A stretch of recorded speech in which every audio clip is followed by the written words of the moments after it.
मराठवाडा बहुजन विकास आघाडी पक्षाची स्थापना झाल्याच्या नंतर आपल्या छत्रपती संभाजीनगर या भागामध्ये पक्षाचं काम वाढावं, पक्षाच्या प्रत्येक गावागावात शाखा व्हाव्या, तर पक्षाला बळकटी मिळावी या दृष्टिकोनातून या ठिकाणी आमची बैठकीत महत्त्वपूर्ण चर्चा झाली.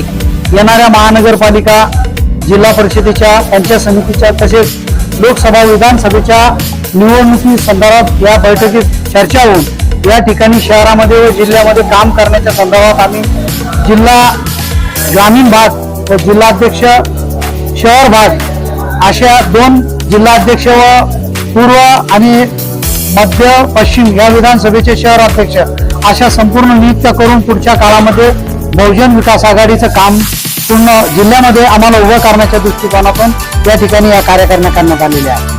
बऱ्याच वक्तव्य असं वक्तव्य केलं का रमेशदादा गायकवाड पश्चिम उमेदवार आहेत. निश्चितच पक्षाच्या आम्हाला त्या पश्चिम विधानसभेमध्ये प्रतिनिधी यावेळेस विधानसभेत पाठवायचा आहे आणि जी कार्य करण्याची जी काही मागणी राहणार आहे कार्यकर्त्यांची त्या मागणीसाठी आम्ही 100% त्यांच्या पाठीशी उभा आहोत आणि रमेशदादा आमचे पश्चिम विधानसभेचे उमेदवार असणार आहे.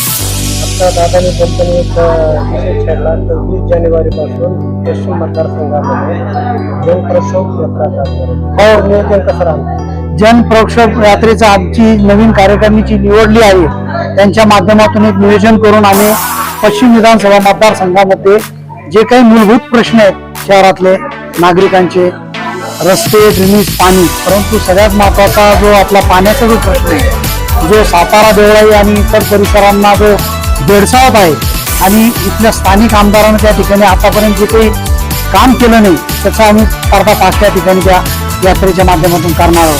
त्यामुळे ती जनप्रक्षोभ यात्रा आमची या ठिकाणी 100% यशस्वी होईल याची आम्हाला खात्री आहे. जुन्या कार्यकर्त्यांना पण पक्षाशी जोडण्याचा प्रयत्न 100% कोणत्याही पक्षामध्ये नवीन पक्ष असला तर जुने कार्यकर्ते, नवीन कार्यकर्ते एकत्र करूनच ती मोठ बांधून आपल्याला पुढे जावं लागणार आहे.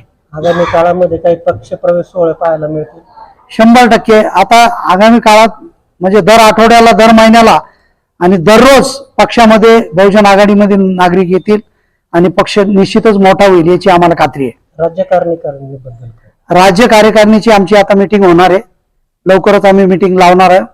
त्या मीटिंगमध्ये राज्यकारिणीचे अध्यक्ष आणि पदाधिकाऱ्यांची निवड, मराठवाड्याच्या पदाधिकाऱ्यांची निवड हे सर्व आम्ही पुढच्या काळात करणार आहोत. जिल्हा परिषद, महानगरपालिकेच्या निवडणुकीसाठी काही नियोजन केलं? 100% नियोजन आहे आमचं काम सातत्यानं चालू असतंय. आम्ही नियोजनबद्ध जिल्हा परिषद, पंचायत समिती, महानगरपालिका, विधानसभा या निवडणूक आम्ही निश्चितच लढणार आहोत. धन्यवाद. आपलं नाव? नगरसेवक कैलास गायकवाड. सर, ते आपलं गायरान जमिनीच्या बद्दल जे सांगितलेलं आहे आता गायरान जमिनीच्या बद्दल ते